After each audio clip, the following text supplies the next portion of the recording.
Good morning, welcome to news cafe. విద్యుత్ రంగాన్ని రాష్ట్ర ప్రభుత్వం ప్రైవేట్ వ్యక్తులకు అప్పగిస్తోందని మాజీ మంత్రి జగదీష్ రెడ్డి నిన్న మీడియాతో మాట్లాడుతూ ఆరోపించారు. అలాగే చేస్తే రాబోయే రోజుల్లో విద్యుత్ సంస్థకు సబ్సిడీలు కూడా ఆగిపోతాయని ఆందోళన వ్యక్తం చేశారు. అయితే ప్రధాని మోదీ కనుసన్నల్లోనే నిర్ణయం జరిగిందని ఆరోపించారు జగదీష్ రెడ్డి. దీనిపైన డిబేట్ చేద్దాం. మనతో పాటు డిబేట్లో పార్టిసిపేట్ చేస్తున్నారు డాక్టర్ శివకుమార్ గారు, కాంగ్రెస్ రాష్ట్ర నాయకులు. నమస్తే అండి శివ గారు. ఏంటి నిన్న జగదీష్ రెడ్డి చేసిన వ్యాఖ్యలపైన మీ స్పందన ఏంటి? అంటే రేవంత్ రెడ్డి ప్రభుత్వం, కేంద్ర ప్రభుత్వం మోదీ కనుసన్నల్లోనే జరుగుతోంది. ఆయన విధానాలను, ఆయన అవలంబిస్తున్న విధానాలు ఏవైతే ఉన్నాయో ఇక్కడ కూడా అవే అవలంబిస్తూ అమలు చేస్తున్నారు అని మాట్లాడుతున్నారు. స్వతంత్ర న్యూస్ కేఫ్కి మీకు మరియు ప్రేక్షకులకు నమస్కారం. ఒకటేమంటే గతంలో ఏదైతే విద్యుత్ శాఖ మంత్రిగా ఉన్న జగదీశ్వర్ రెడ్డి ఇప్పుడు ఆయన కొత్త రూపం ఎత్తేసి ప్రజల్ని మభ్యపెట్టడానికి, లేకపోతే ఏదో గతంలో ఉన్న వాళ్ళ రూలింగ్ ఏదైతే ఉండేనో టీఆర్ఎస్ బీఆర్ఎస్ది, అప్పట్లో వాళ్ళు చేసిన తప్పులన్నీ కప్పిపుచ్చుకోవడానికి ఈరోజు కొత్త రకంగా నిన్న ప్రెస్ మీట్ ముందు వచ్చేసి ఆయన వివరణ ఇవ్వడం జరుగుతుంది. గతంలో విద్యుత్ బకాయిలు కానీ, మీరు విద్యుత్ ఎంత కొనుక్కొచ్చిండ్రు అనేది, ప్రజలకు మీరు ఎంతకి సరఫరా చేసిండ్రని, మీరు కొన్న రేట్ ఏంది ఛత్తీస్గఢ్కి, మీరు ఇచ్చిన రేట్ ఏంది, అవన్నీ కూడా గతంలో రివ్యూలో కాంగ్రెస్ పార్టీ అధికారంలోకి వచ్చినాక చేయడం జరిగింది. ప్రజలకు కూడా చెప్పడం జరిగింది. ఈరోజు డిస్కమ్లకి అప్పులు ఉన్న ప్రభుత్వంలాగా మీరు తయారు చేసిండ్రు గతంలో. ఈరోజు మళ్ళీ కొత్త ఆలోచనతోని, లేకపోతే ఏదో ప్రెస్ మీట్ ముందు వచ్చేసి ఈ ప్రైవేట్ వ్యక్తులకి అప్పగిస్తున్నారు. అంటే మీరు ఆల్రెడీ ఏదైతే డొమెస్టిక్కి కానీ లేకపోతే కమర్షియల్కి కానీ మీరు ఇచ్చిన రేట్ ఎంత, ప్రజల మీద మీరు వేసిన భారం ఎంత, విద్యుత్ రేట్లు పెంచమని చెప్పి కూడా మళ్ళీ మీరు పెంచి ప్రజల మీద భారం వేసిన రోజులు మీ ఉన్నాయి. ఈరోజు ప్రభుత్వం వచ్చి 6 నెలలు అయింది. అంత లోపల మీరు అవాకులు చెవాకులు, లేకపోతే ప్రభుత్వం మీద ఏదో ఇంకా అయిపోయింది, లేకపోతే ఇంకేదో చేసింది. మీరు 9.5 సంవత్సరాలలో మీరు తెలంగాణ ప్రజలని మీరు ఎట్లా మభ్యపెట్టిండ్రు, లేకపోతే మీరు ఎట్లా చేసిండ్రు, మీరు చేసిన దాంట్లో ప్రజలకు ఎంత లాభపడింది అనేది ఒక్కసారి ఆ దిశగా మీరు మాట్లాడండి తప్ప, అది వదిలేసి మీరు మొత్తానికి ఇప్పుడు రేవంత్ రెడ్డి ప్రభుత్వము, కాంగ్రెస్ పార్టీ ప్రభుత్వము మొత్తానికి విద్యుత్ రంగాన్ని మొత్తానికి అంటే మీరెందుకు ప్రైవేట్ వ్యక్తులకు ఇవ్వాలి అనుకుంటున్నారు? ఎందుకంటే నిస్సహాయ స్థితిలో ఉంది ప్రభుత్వం, చేయలేని స్థితిలో ఉంది కాబట్టి చేతకాని తనంతో ప్రైవేట్ వ్యక్తులకు అప్పగిస్తుంది అంటున్నారు. ఓకే, అంటే మీరు ఇప్పుడు మీ చేతుల్లో ఉంచుకుంటే ఏదైనా మీరు నడిపించవచ్చు కదా, బట్ ప్రైవేట్ వ్యక్తులకు ఇస్తే ఏంటి వచ్చే లాభం ఏంటి? అంటే కొన్ని బకాయిలు ఎట్లున్నాయంటే శ్రీదేవి గారు, ఓకే, వసూలు అవ్వట్లేదు, అందుకని వసూళ్ల కోసమని వాళ్ళని మేము ఇందులో దించుతున్నాం. వాళ్ళని ఎంట్రీ చేస్తే ఏదైతే పాత బస్తీల్లో ఇప్పటి వరకు ఈ వీళ్ళ గతంలో ఉన్న ఫ్రెండ్లీ ప్రభుత్వం కానీ, లేకపోతే బీఆర్ఎస్ అధికారంలో ఉన్నప్పుడు కానీ అసలు వసూళ్లు చేయడానికే ఎలక్ట్రికల్ డిపార్ట్మెంట్ వాళ్ళు వెళ్ళేది కాదు అనేది అది చాలా రోజుల సంది మనం ప్రెస్ మీడియాలో కూడా వింటున్నది. మొత్తం బకాయిలు వసూలు చేయడానికి కొంతమంది వ్యక్తులను అట్లా చేసి కొంతమంది ఇది చేసి ఆ బకాయిలు వసూలు చేయాలనే ఒక నిర్ణయం అని చెప్పి కూడా ముఖ్యమంత్రి గారు చెప్పడం జరిగింది ప్రెస్ మీట్లో. కానీ ఈరోజు జగదీశ్వర్ రెడ్డి చెప్పడానికి, ముఖ్యమంత్రి రేవంత్ రెడ్డి గారు చెప్పడానికి చాలా వ్యత్యాసం ఉంది. మరి ఇంకోటి, ఎందుకు పాత బస్తీ పైన చాలా ఫోకస్ పెట్టినట్టున్నారు? ఆయనేమో 45% మీరంటే లేదు, 97 నుంచి 98% వసూలు అయ్యాయి మా ప్రభుత్వ హయాంలో ఉన్నప్పటి నుంచి కూడా అని అంటున్నారు. అసలు ఎటువంటి బకాయిలు లేవు అని అంటున్నారు. అసలు ఓల్డ్ సిటీలో వెళ్ళి వసూలు చేయాలంటే ముందు ఈవెన్ ఏ సమస్య అయినా సరే, ఒక కరెంట్ ఒక్కటే కాదు, ట్రాఫిక్ వాళ్ళు కూడా ఇక్కడ మన దగ్గర ఎక్కడని పడితే అక్కడ ఫోటోలు దింపేస్తారు హెల్మెట్ లేకపోతే. అక్కడ ఎవరన్నా ఫోటోలు దింపే కానిస్టేబుల్ ఉన్నారంటే నాకు చెప్పండి. ఎందుకంటే పాత బస్తీలో వాళ్ళు అనుకున్నది నడుస్తుంది. కార్ కా స్టీరింగ్ హమారే ఆత్మే అనేది గతంలో అక్బరుద్దీన్ చెప్పేవాళ్ళు. మరి అటువంటప్పుడు కార్ స్టీరింగ్ వాళ్ళ చేతిలో ఉంటే మళ్ళీ వీళ్ళు డ్రైవింగ్ ఎట్లా చేసిండు అనేది మనం ప్రజలకు వీళ్ళు చెప్పాల్సిన అవసరం. అయితే ఇది ప్రజల ఆస్తిని ప్రైవేట్ వ్యక్తులు కనుక కట్టబెడితే దాని ద్వారా ఆదాయాన్ని సంపాదించవచ్చు అని అంటున్నారు. అంటే ఏంటి, మీరు ప్రైవేట్ వ్యక్తులకు ఇస్తే కనుక మీరు ఆదాయాన్ని ఆర్జించవచ్చు అనుకుంటున్నారా? ఒకటి ఏమంటే తెలంగాణలో కాంగ్రెస్ పార్టీ ప్రభుత్వం వచ్చిన దాకా మేము ముఖ్యమంత్రి గారు ఓపెన్గా చెప్పడం జరిగింది, ఇది ప్రజాపాలన, మేము పాలకులం కాదు సేవకులం అనేది ఖచ్చితంగా చెప్పడం జరిగింది. ఆ దిశగానే కాంగ్రెస్ పార్టీ ప్రభుత్వం ఉంటుంది. ఇప్పుడు ప్రభుత్వం వచ్చి ఒక 6 నెలలే అయింది. ఇంకా చాలా, ఎందుకంటే ఏదైతే ప్రభుత్వం అధికారంలోకి వచ్చినాక చూస్తే మొదటి నుంచి అన్ని శాఖల వారీగా రివ్యూ మీటింగ్ చేయడం జరిగింది. ఏ శాఖలో కూడా, అంటే ఏ మంత్రిత్వ శాఖలో కూడా అసలు బడ్జెట్ లేదు. ఎందుకంటే మిగులు బడ్జెట్ రాష్ట్రం కాంగ్రెస్ పార్టీ అప్పట్లో ఇచ్చినప్పుడు వీళ్ళు మొత్తం అప్పుల రాష్ట్రం చేసేసి వెళ్ళిపోవడం జరిగింది. ఇది ఏ రంగంలో తీసుకున్నా ఈరోజు బీఆర్ఎస్ ప్రభుత్వం మొత్తానికి ప్రజలని ప్లస్ అన్నిటిని కూడా కుల్లగొట్టి వాళ్ళు దోచుకోపోవడం జరిగింది. ఇప్పుడు ఆ ప్రభుత్వంని ముందుకు తీసుకుపోవాలంటే ఖచ్చితంగా కొత్త విధానాల దోలాడి ఖచ్చితంగా ప్రభుత్వం నడిపించాల్సిన అవసరం వస్తుంది. అయితే నిన్న జగదీష్ రెడ్డి ఒక మాట కూడా అన్నారు, అంటే ఒరిస్సాలో ఇలాగే ప్రైవేట్ వ్యక్తులకు అప్పగిస్తే లేనిపోని నష్టం వచ్చి మళ్ళీ అది ప్రభుత్వ ఆధీనంలోకే వచ్చింది. చిన్న చిన్న వరదలు వచ్చినప్పుడు ఎలాంటి సిచ్యువేషన్స్ ఫేస్ చేశారో అలాంటిదే ఇప్పుడు కనుక ఫేస్ చేస్తే మళ్ళీ మీ ప్రభుత్వం దగ్గరికి వస్తే కనుక ఏం చేస్తారు? ప్రైవేటు పరం అంటే మా చేత కాదు అని మేము చేతులు ఎత్తేస్తే ప్రభుత్వం ఏం చేస్తుంది అప్పుడు? అంటే మొత్తానికి ప్రైవేటీకరణ అంటే ఈ ఏదైతే ఎలక్ట్రిసిటీ డిపార్ట్మెంట్ని మొత్తం అప్పచెప్పడం అనేది కాదు.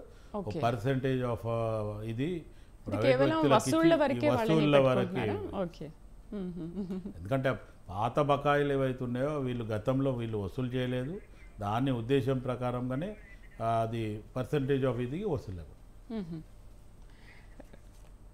ఓకే, అంటే ఒకవేళ మీ దగ్గర లేకుండా ప్రైవేటు వాళ్ళకు ఇస్తే కనుక వాళ్ళ నుంచి వసూళ్ళు అవుతాయని ఏ విధంగా అనుకుంటున్నారు? ఎలా ఎక్స్పెక్ట్ చేస్తున్నారు మీరు? అంటే మొత్తానికి గవర్నమెంట్ కూడా సపోర్ట్ ఉంటుంది. ప్రైవేట్ వ్యక్తులు అంటే మొత్తానికి వాళ్ళు ఏదో ఇంకెక్కడి నుంచో రారు, మన దగ్గరనే ఏదైతే ఎంప్లాయీస్ ఉన్నారో వాళ్ళకి టార్గెట్ ఇచ్చి ఆ టార్గెట్ మీద వసూలు చేయడం అది ఉంటుంది. ఓకే, అయితే మేమైతే ఈ నిర్ణయాన్ని స్వాగతించట్లేదు, దీన్ని కేసీఆర్ కానీ బీఆర్ఎస్ కానీ వ్యతిరేకిస్తుంది తీవ్రంగా, మేమైతే దీన్ని ఒప్పుకోమని అంటున్నారు. మరి ససేమిరా అంటున్నారు, మరి దీనికి మీరేం చేయబోతున్నారు? గతంలో వాళ్ళు చేసిన విద్యుత్ రంగం దోపిడీ కానీ, లేకపోతే వాళ్ళు పెంచిన బకాయిలు కానీ, లేకపోతే వాళ్ళు ఏదైతే విద్యుత్ మీద బిల్లుల మీద రేట్లు పెంచింది కానీ అది వాళ్ళు ఒకసారి అది సరిచూసుకోమనండి. వాళ్ళు చేసిన తప్పిదాలు కాంగ్రెస్ పార్టీ చేయదనేది ఖచ్చితంగా చెప్పడం జరుగుతుంది. అయితే అసలు నష్టాలకు కారణం ఏంటంటారు? కరెంటు ఛార్జీలు పెంచడమా, లేకపోతే తగ్గించడమా, లేకపోతే వాళ్ళు సరైన టైంలో కట్టకపోవడం అంటారా? ఈ నష్టాలు ఎందుకు వచ్చాయి? ఇప్పుడు ఏదైతే మామూలుగా డొమెస్టిక్ కానీ మిడిల్ క్లాస్ వాళ్ళ దగ్గర వసూలు చేయడం జరిగింది, పెద్ద పెద్ద ఇండస్ట్రీస్ కానీ లేకపోతే కేసీఆర్ అండ్ కంపెనీలకు ఎవరైతే ఉన్నారో వాళ్ళకి అసలు ఎక్కడ కూడా వాళ్ళ దగ్గరికి వెళ్ళడం లేదు. రెండవది వాళ్ళకి మాఫీ కూడా ఇంటర్నల్గా చేయడం జరిగింది. ఈరోజు చాలా జాగాలలో వాళ్ళు వాడిన విద్యుత్ ఎంత, వాళ్ళ దగ్గరికి వసూలు చేస్తున్నది ఎంత అనేది కూడా ఇప్పటిదాకా బీఆర్ఎస్ ప్రభుత్వంలో ఉన్నప్పుడు జగదీశ్వర్ రెడ్డి చెప్పాలా, అప్పట్లో ఆయననే విద్యుత్ శాఖ మంత్రి కాబట్టి ఆయనే చెప్పాలా ఏం చేసిండు అనేది. రైట్, మనతో పాటు బీఆర్ఎస్ రాష్ట్ర నాయకులు శంకరయ్య గారు జాయిన్ అయ్యారు. నమస్తే అండి శంకరయ్య గారు, గుడ్ మార్నింగ్. ఏమంటారు ఇప్పుడు ప్రైవేట్ కంపెనీకి ఇస్తే వచ్చే నష్టం ఏంటి, ఏ విధంగా నష్టం జరుగుతుందని మీరు అనుకుంటున్నారు? అంటే ఇప్పుడు కాంగ్రెస్ ప్రభుత్వం ఏమంటుందంటే కేవలం వసూళ్ల కోసం మాత్రమే అప్పచెప్తున్నాం తప్ప మొత్తము ప్రైవేటు పరం మేము చెయ్యట్లేదు అని అంటున్నారు. మరేంటి మీరు ప్రైవేట్ పరం చేస్తే మీకు వచ్చే నష్టం ఏంటి? అంటే ఆయన చెప్పకనే చెప్తున్నాడు కదా, వసూలు చేస్తానికే మనం ప్రైవేట్ పరాన్ని చేస్తామని చెప్పేసి. గతంలో కాంగ్రెస్ ప్రభుత్వం ఉన్నప్పుడు ఎంతో మంది రైతులు మరి బావుల కాడికి పోయి బోర్ల కాడికి పోయి మన మోటార్ ఇవ్వడానికి కరెంటు లేక 7 గంటల కరెంట్ అని చెప్పేసి రాత్రిపూట 4 గంటల కరెంటు, ఉదయం పూట 3 గంటల కరెంట్ ఇచ్చి ప్రజలనే కాకుండా రైతులను అధోగతి పాలు చేసిన పరిస్థితి మనకు అందరూ తెలిసిందే. మళ్ళీ పాత రోజులు వచ్చినాయి, పాత రోజులు వచ్చినాయి. మళ్ళీ ఇప్పుడు ప్రైవేట్ పరం చేసి ఉచితం లేదు, ఏం లేదు, మొత్తము ముక్కు విండి వసూలు చేస్తానికే మన ప్రైవేట్ పరం చేద్దామనే ఆలోచన రేవంత్ రెడ్డి గారికి ఉన్నది. అది చెప్పకనే చెప్తా ఉన్నారు వాళ్ళు. ఒక్క గంట కూడా నిర్విరామం లేకుండా 24 గంటల కరెంట్ ఇచ్చిన ప్రభుత్వం బారాస ప్రభుత్వం. అప్పుడేమో కరెంటు పోతే బారాస ప్రభుత్వం ఉన్నప్పుడు కరెంటు పోతే వార్త, ఇప్పుడు కరెంటు ఉంటే వార్త అయిపోయింది. గతంలో మాదిరి ఇప్పుడు కూడా ముందుకు వచ్చేసినాయి. అదే మాదిరి ఇప్పుడు చేస్తామని చెప్పి కాంగ్రెస్ ప్రభుత్వం చేసేదే అది. రైతులను మభ్యపెట్టి గద్దెనెక్కిర్రు. అబద్ధాలు చెప్తేనే మరి ప్రజలు ఓట్లేస్తట్టు మేము అబద్ధాలు చెప్పే గద్దెనెక్తామని చెప్పిన రేవంత్ రెడ్డి మరి అదే నిజం చేస్తున్నా చెప్పేసి ఇప్పుడు మనం తేటతెల్లం అయిపోయింది కదా. అంటే ఏంటి ఇప్పుడు మీ బీఆర్ఎస్ హయాంలో ఉన్నప్పుడు ఎటువంటి నష్టం జరగలేదు, అసలు కరెంటు సమస్య లేదంటారా? అస్సలు కరెంటు సమస్య, ఒక్క గంట నిమిషం కరెంటు ఒప్పుకుంటా నిరంతరాయంగా కరెంటు 24 గంటల కరెంటు ఇచ్చిన ప్రభుత్వం భారత ప్రభుత్వం. ఇప్పుడు 6 నెలలు కాలేదు, చక్కగా 6 నెలలు కాలేదు, అదోగది పాలు చేసారు పబ్లిక్. మన రైతులు ఎక్కడికక్కడ మళ్ళా బావులకాడ పోయి పడే పరిస్థితికి వచ్చింది. ఇదైతే మనం చూస్తూనే ఉన్నాం కదా, కొత్త కాదు. ప్రజలందరూ కూడా అప్పుడే విసుగు చెంది మరి అప్పుడే కేసీఆర్ మంచిగుండే, భారత ప్రభుత్వమే మంచిగుండే అని చెప్పేసి చెప్పుకుంటా ఉన్నారు. ఇప్పుడు ఈ క్షణంలో అసెంబ్లీ ఎలక్షన్లు పెట్టు మరి వాళ్ళకు డిపాజిట్లు కూడా దక్కాలని చెప్పేసి ఈ సందర్భంగా నేను ఒకసారి గుర్తు చేస్తా ఉన్నా. అంటే ఏంటి ప్రభుత్వ హయాంలో ఒక్క కరెంటు విషయంలో మాత్రమే ప్రజలు అసంతృప్తిగా ఉన్నారా? కరెంట్ ఒకటే కాదు, ఇప్పుడు పింఛన్లు 4,000 రూపాయలు పింఛన్లు ఇస్తానా అది ఎక్కడ బాయే, మరి నిరుద్యోగ వృత్తి 4,000 రూపాయలు ఇస్తానా అది ఎక్కడ బాయే. మన మన వాళ్ళు ఏం పెట్టిర్రు, ఎల్బీ నగర్లో మీటింగ్ పెట్టి యువత డిక్లరేషన్ పెట్టిండ్రు. ఇక్కడ డిక్లరేషన్ ఎక్కడ, వాళ్ళు చేస్తున్నటువంటి కార్యక్రమాలు ఏమున్నాయి, వాళ్ళకు నిరుద్యోగ వృత్తి 4,000 ఎక్కడ బాయే, ఇప్పుడు మన వికలాంగులకు 6,000 రూపాయలు ఎక్కడ బాయే, రైతు రుణమాఫీ ఎక్కడ బాయే, రైతు బంధు వేస్తామని చెప్పేసి రైతు బంధుకు నిరంతరాయంగా నడిపిస్తామని చెప్పేసి వాళ్ళు ఏదో కుదించే ప్రయత్నం చేస్తా ఉన్నారు. గతంలో భారత ప్రభుత్వం ఎన్ని ఎకరాలు ఉంటే అన్ని ఎకరాలకు ఇచ్చారు.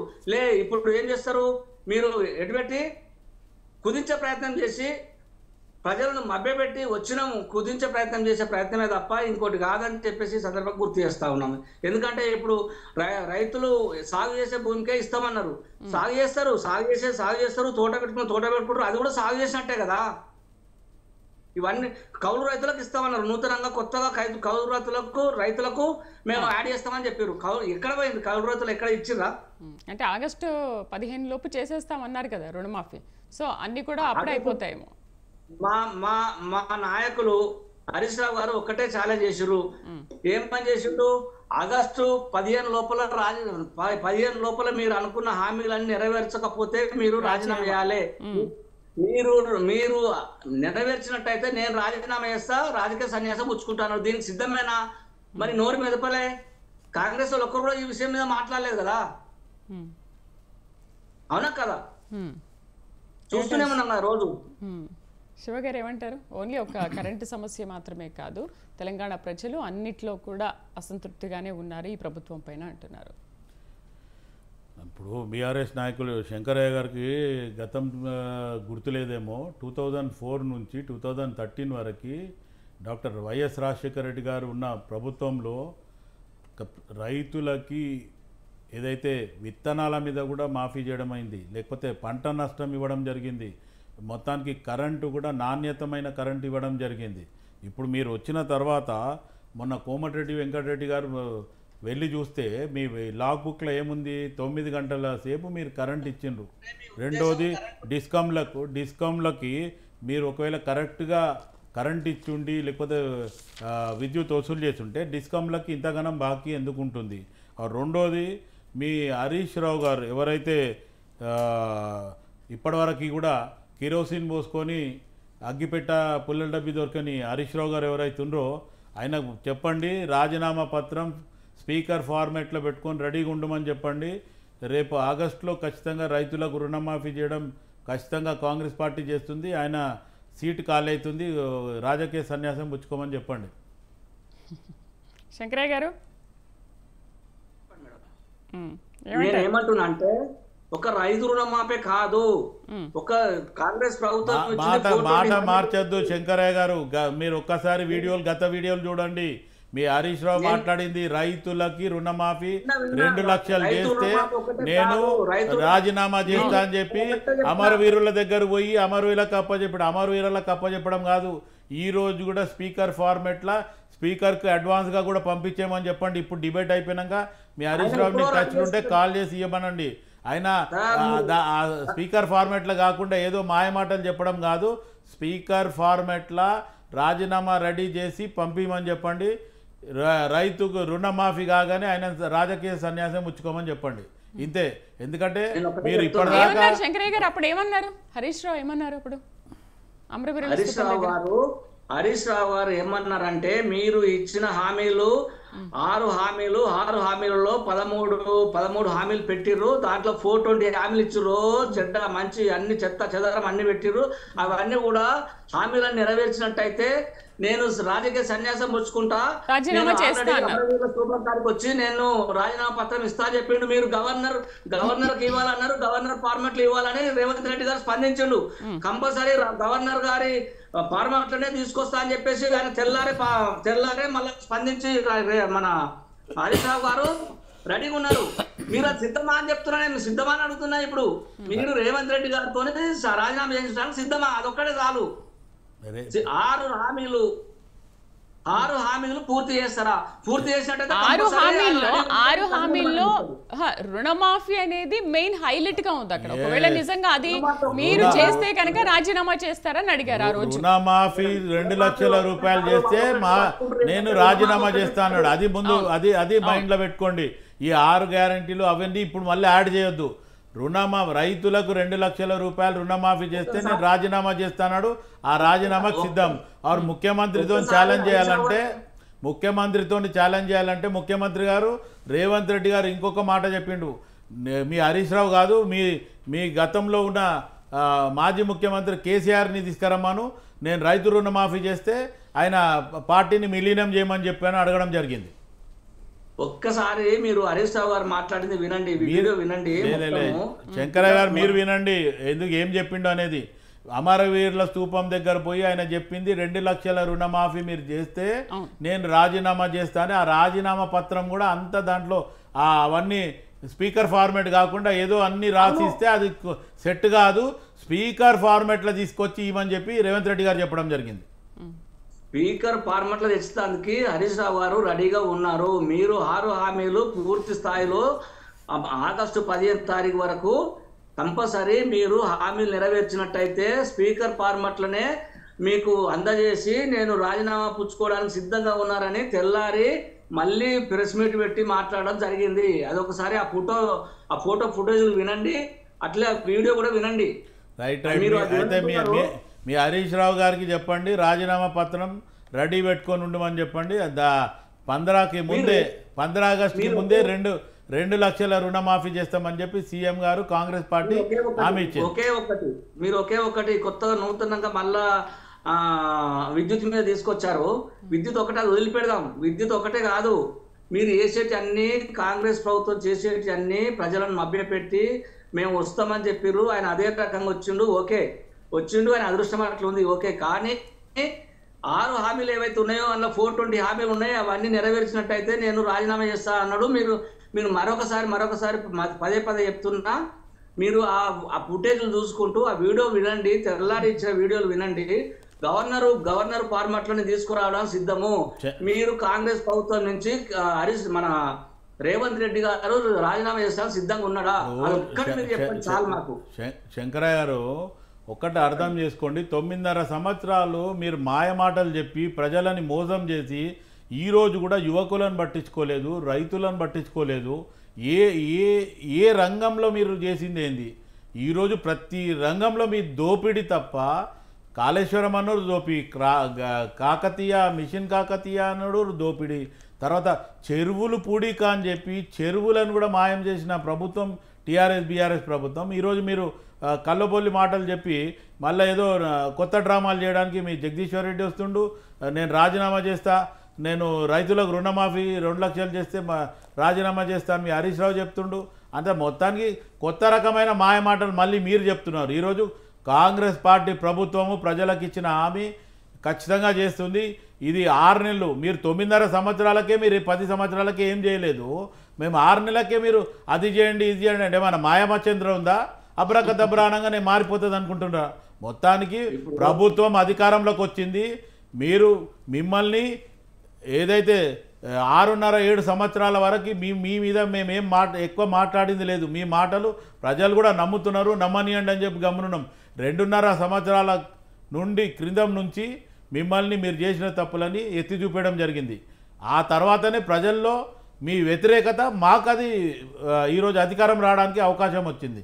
ఏదో మాయమాటలు చెప్పడం అని కాదు, మీ ప్రభుత్వం ఎప్పుడు పోతుంది అని చెప్పి ప్రజలు ఎదురు చేస్తున్న రోజులు ఉన్నాయి, అది మర్చిపోవద్దు మీరు. ఈరోజు కేసీఆర్ ఒకప్పుడు కేసీఆర్ కలవాలనుకుంటే 6 గంటలు 8 గంటలు ఆయనను కలవాలంటే అసలు ఎవరు దొరికేది కాదు. ఈరోజు కేసీఆర్ వాళ్ళ ఎమ్మెల్యేల గురించి ఫామ్ హౌస్కి పిలిచినా రావట్లేదంటే ఒక్కసారి మీ పరిస్థితి ఎక్కడ పోయింది. బిడ్డనేమో జైలు ఉంది, కొడుకు రేపు జైలు పోతాడేమో అని భయం ఉంది. తర్వాత ఇంకో కొడుకు పరారున్నాడు సంతోష్రావు, హరీష్ రావు భయం హరీష్ రావుకు ఉంది. ప్రతి ఒక్కళ్ళు స్కామ్లు చేసి కూర్చున్నారు. ఎవరు సరిగ్గా ఉన్నారు మీ పార్టీలా? అన్నగారు మీకు అదే భ్రమలో ఉండుర్రి, మీకు అదే భ్రమలో ఉండండి. ఇక ఓకే, ఆ భ్రమల్లో ఉండండి. రేపు ఏపీలో మన జగన్ కు పట్టిన గతి మన కాంగ్రెస్ ప్రభుత్వాన్ని పడుతుంది. అంటే 6 నెలలనే కాంగ్రెస్ పార్టీ ప్రభుత్వంకి పడుతుందా? ఆ భ్రమల్లే మునిగి తేలండి. Okay right. లేలే 9.5 సంవత్సరాలు మీరు దోసుకుంటే ఏం లేదు. 6 నెలలకే ప్రభుత్వంకి మీద వ్యతిరేకం వస్తుంది, ప్రభుత్వం పడిపోతుంది. లేకపోతే మీ గురించి మేము ఎలక్షన్లు పెట్టాలా? ఇది నేను అనడం కాదు, ప్రజలను అడగండి, ప్రజలకు వెళ్ళండి. అదే ప్రజల్లో కూడా కేసీఆర్ పట్ల వ్యతిరేకత ఉంది కదా శంకరయ్య గారు. కేసీఆర్ ఓడగొడుతున్నామని అదోగతి పాలయ్యి ఏడుస్తా ఉన్నారు ప్రజలు, ప్రజానికం ఏడుస్తా ఉన్నారు.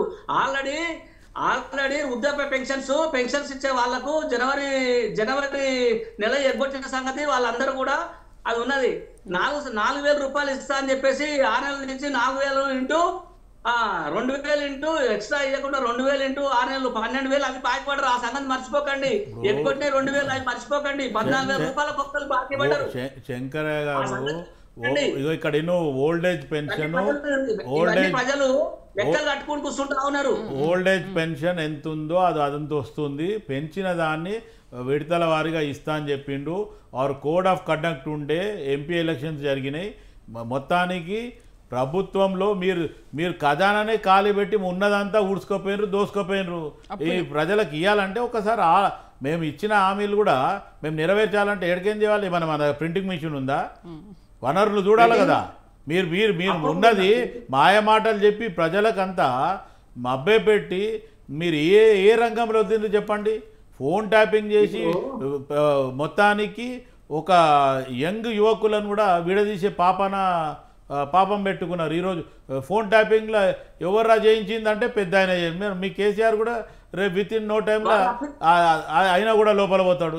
అప్పుడు పార్టీ ఆలోచించండి. ఇప్పుడు ఉన్న ఎమ్మెల్యేలు కూడా ఎవరు ఉండేటట్టు లేరు.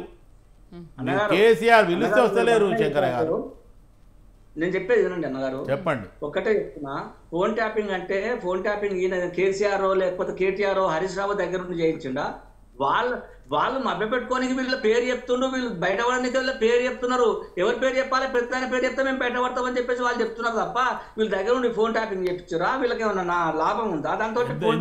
ఎందుకు లాభం లేదు?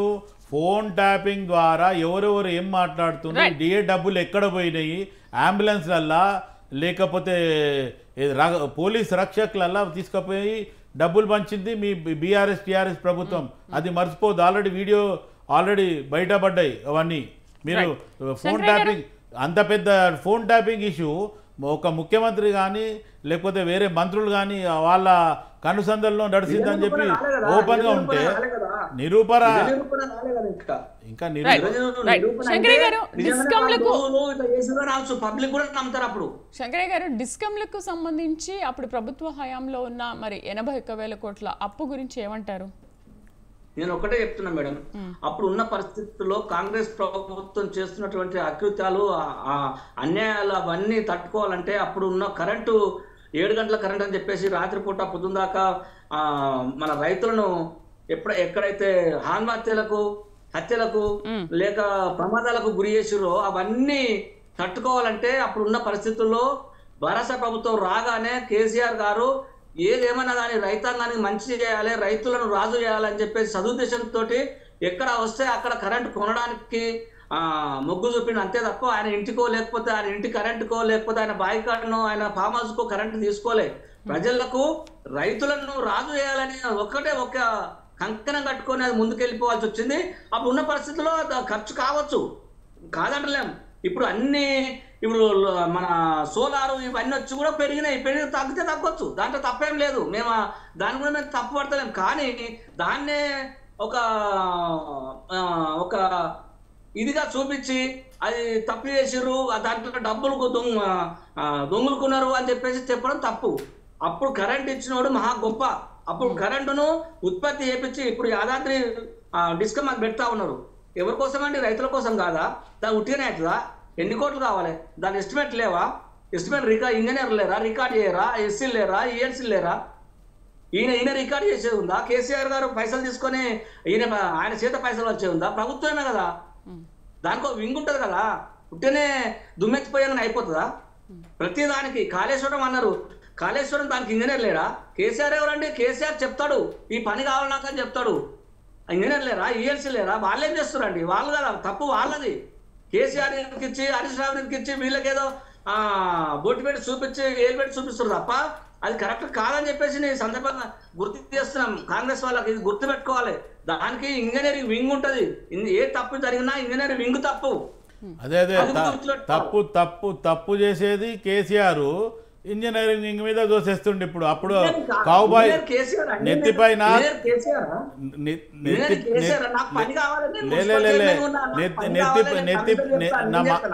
శంకరయ్య నెత్తి మీద కౌబాయ్ హ్యాట్ పెట్టుకొని కూర్చేసి కూర్చుంటా నేనే స్పెషల్ ఇంజనీర్ అని చెప్పింది ఎవరు? అది మర్చిపోయినావా?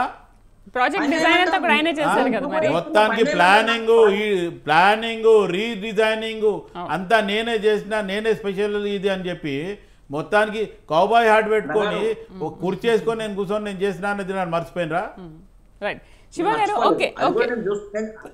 చెప్తా ఒకటే నిమిషం మేడం, ఒక్క నిమిషం టైం అండి. దానికి కూడా నేను చెప్తా. మేము నేను ఒక చైర్మన్ గా ఉన్నా, నాకు ఏం కావాలని నేను కమిషన్ చెప్తా, నాకు ఈ పని కావాలని చెప్తా.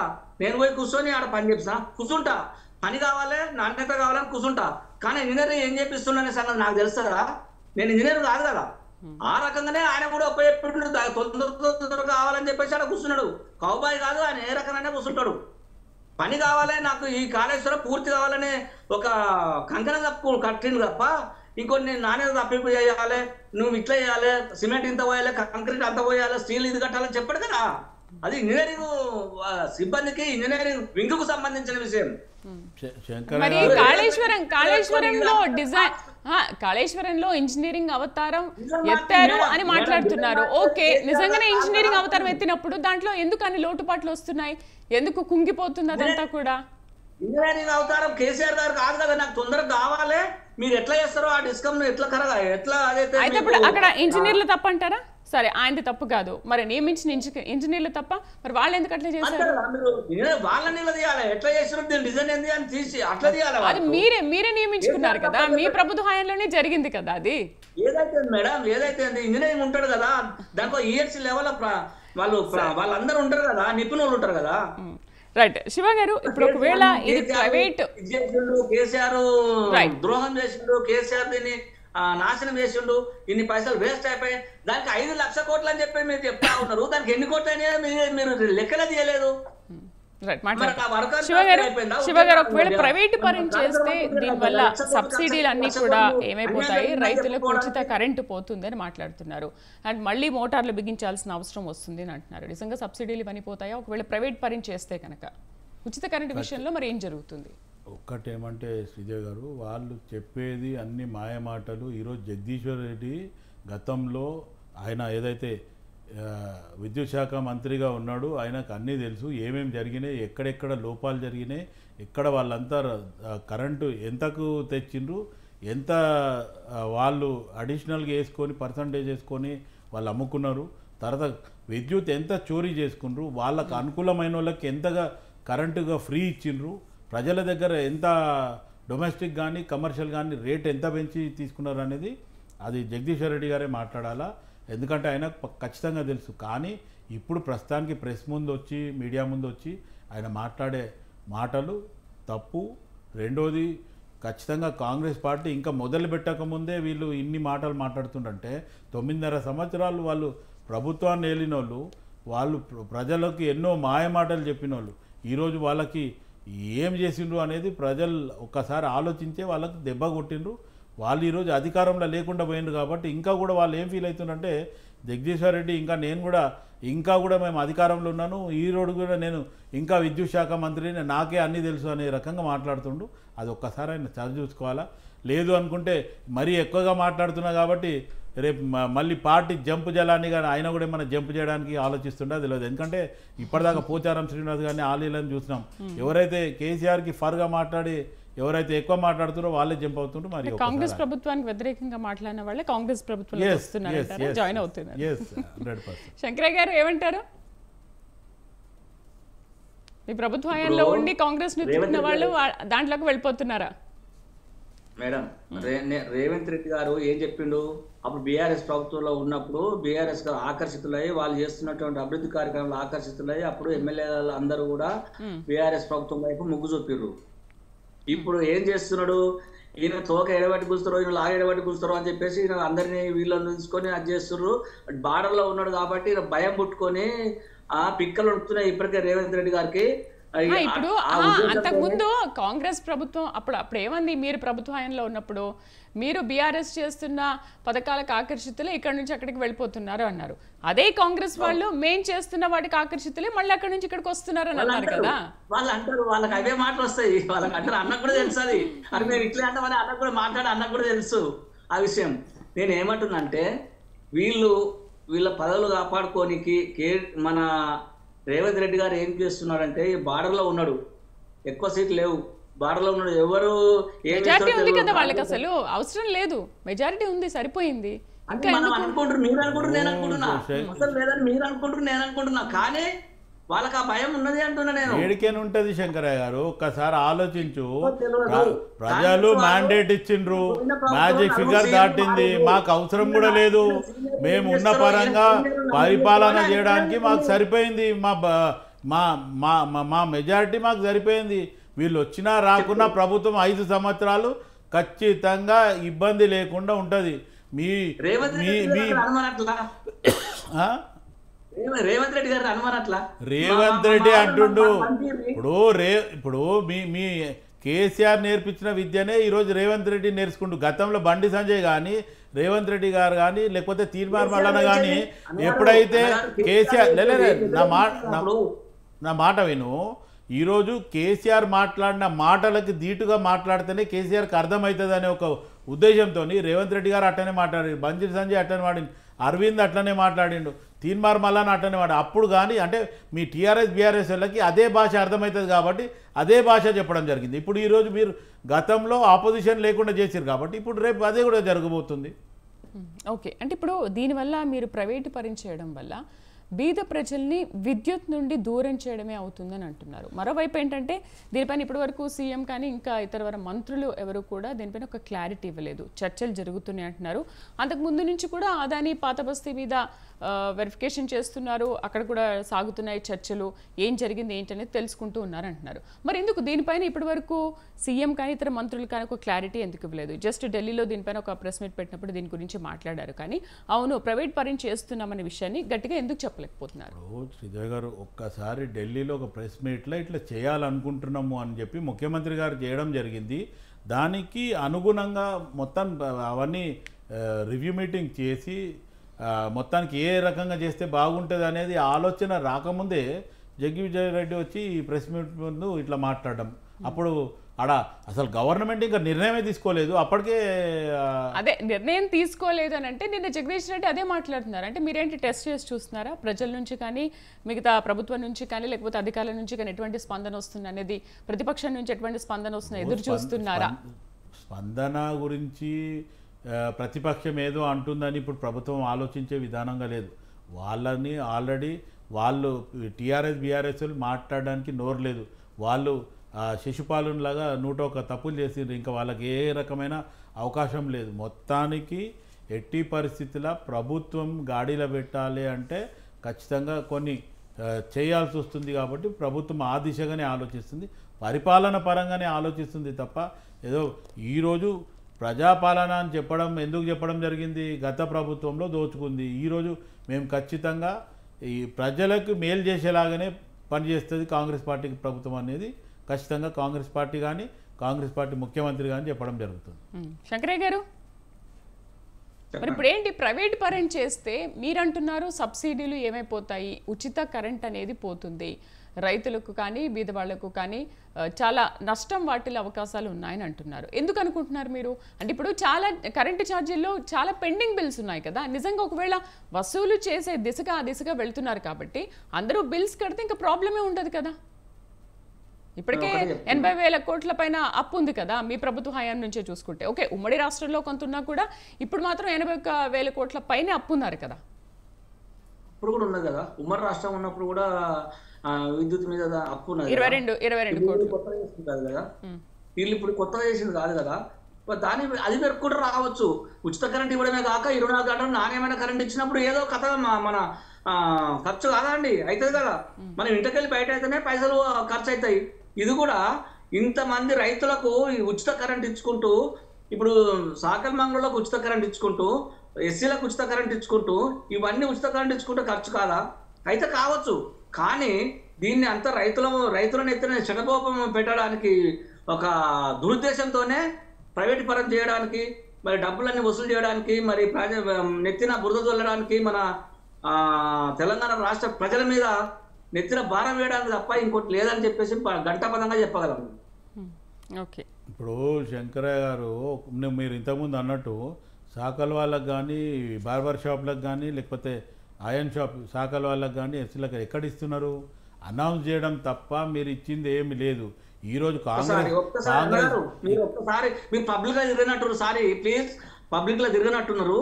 నేను యాజ్ చైర్మన్ గా ఉన్నాను ఇప్పటికి. ఈ రోజు కూడా మీరు 6 నెలల వచ్చి అంతకుముందు బార్బార్ షాపులకు కానీ, లేకపోతే ఈ ల్యాండ్ షాపులకు కానీ, మరి ఎస్సీలకు కానీ ఎస్టీలకు కానీ ఫ్రీ కరెంట్ ఇచ్చి రాయలేదా? ఒక్కసారి షాపులకు పోయి అడగండి.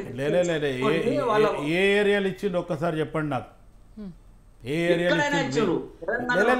ఏ ఏరియాలు ఇచ్చిండ్రు మీరు చెప్పండి. నేను ప్రజల తిరగలే, నువ్వు తిరిగినావు కదా, నువ్వు చెప్పు ఏ ఏరియాలో ఇచ్చిండ్రు అనేది లైవ్ గా చెప్పండి. నేను తెలుసుకోవడం కాదు, ఈ ఏరియాలో మేము ఇచ్చినాము అనేది నువ్వు చెప్పు. లైవ్ గా ఉన్నావు, మాయ మాటలు చెప్పడం జరిగింది మీ ప్రభుత్వంలో. ఖాళీ ఇప్పుడు మేమన్నా 200 యూనిట్ల కరెంటు ప్రజలకు ఎవరైతే బీపీఎల్లో ఉన్న వారికి ఇవ్వడం అవుతుందని చెప్పి ఖచ్చితంగా అనౌన్స్ చేయడం జరిగింది. చాలామందికి ఆల్రెడీ 200 యూనిట్స్ బిలో అది అనౌన్స్ కూడా అయిపోయింది. ఆల్రెడీ కొంతమంది లబ్ధిదారులు ఉన్నారు. మీరు ఎవరికైతే మీరు చెప్పిన దాంట్లో ఎవరికి ఇవ్వలేదు, ఖాళీ అనౌన్స్ చేసిండ్రు.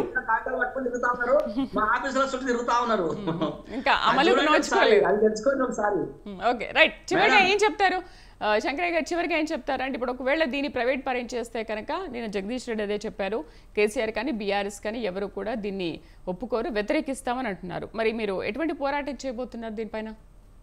తప్పకుండా దాని మీద వీళ్ళు కాంగ్రెస్ ప్రభుత్వం విరమించుకో వరకు మేము నిరంతరం పోరాటం చేస్తాము.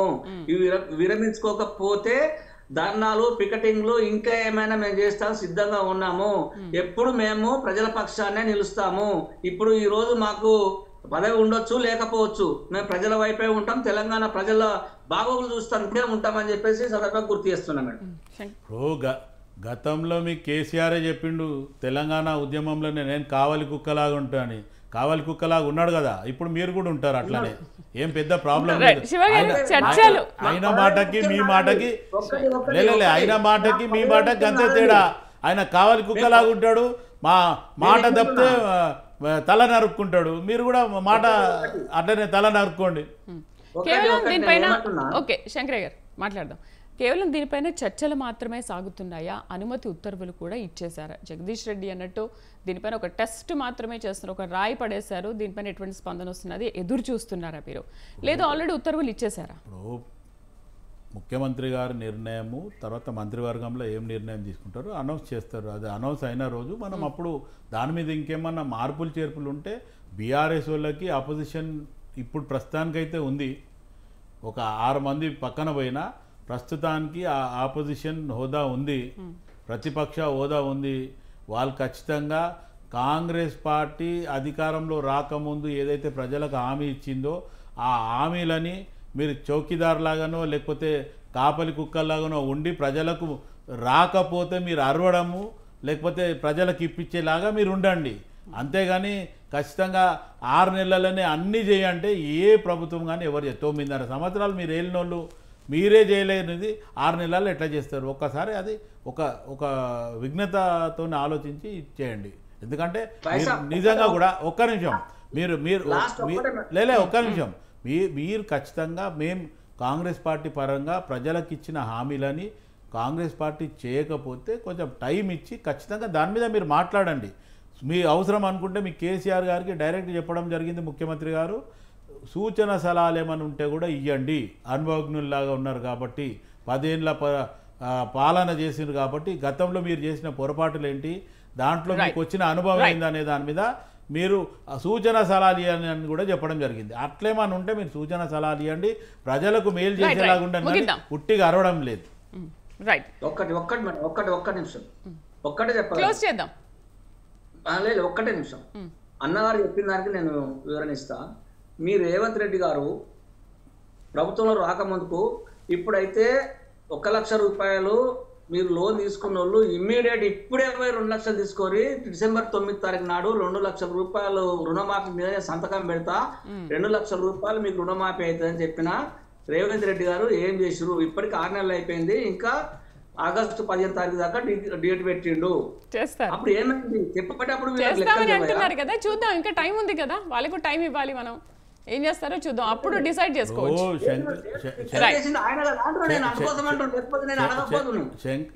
శంకర గారు మీరు 9.5 సంవత్సరాలల్లా మీరు రైతులకు ఎంత రుణమాఫీ చేసింది చెప్పండి. 6 నెలల్లో మేము 2 లక్షల రూపాయలు చేయడానికి సిద్ధంగా ఉన్నాం. మీరు 9.5 సంవత్సరాలు ఎంత చేసి చెప్పగలవా? ముగిద్దాం. రైట్ డిబేట్లో పార్టిసిపేట్ చేసినందుకు డాక్టర్ శివకుమార్ గారికి అలాగే శంకరయ్య గారికి థ్యాంక్ యూ అండి. మొత్తానికి విద్యుత్ను ప్రైవేట్ పరం చేస్తే కనుక దీనివల్ల సబ్సిడీలు ఏమైపోతాయి, రైతులకు ఉచిత కరెంట్ అసలు వస్తుందా రాదా, లేకపోతే మోటార్లకు మీటర్లు పెడతారని కూడా మాట్లాడుతున్నారు. మరి విద్యుత్ని ప్రైవేట్ పరం చేస్తే వచ్చే లాభ నష్టాలు ఏంటి రాబోయే రోజుల్లో చూద్దాం. ఇది వాళ్ళ న్యూస్ కేఫ్ శ్రీదేవి. రేపటి న్యూస్ కేఫ్లో మళ్ళీ కలుద్దాం. Stay with us.